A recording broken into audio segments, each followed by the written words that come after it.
We have a moral duty to help survivors of violent crime by ensuring that they have access to the care and support they need. That is why I rise today in support of robust funding for the Victims of Crime Act, also known as VOCA. VOCA is one of the most important sources of funding for victims of crime, and particularly survivors of sexual assault.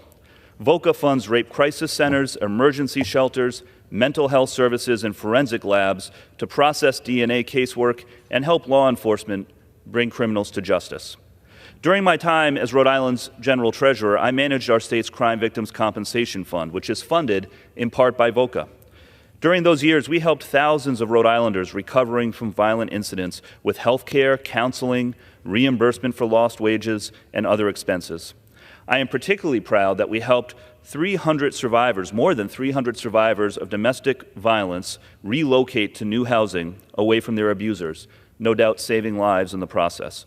All of this was made possible by VOCA funding.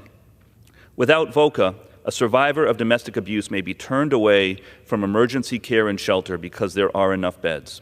These are necessary services. As Congress prepares to consider the FY24 appropriations bills in just a few weeks, we must fully fund VOCA at the administration's recommended levels. I urge my colleagues to stand with survivors, stand with children, and support robust funding for VOCA. I yield back.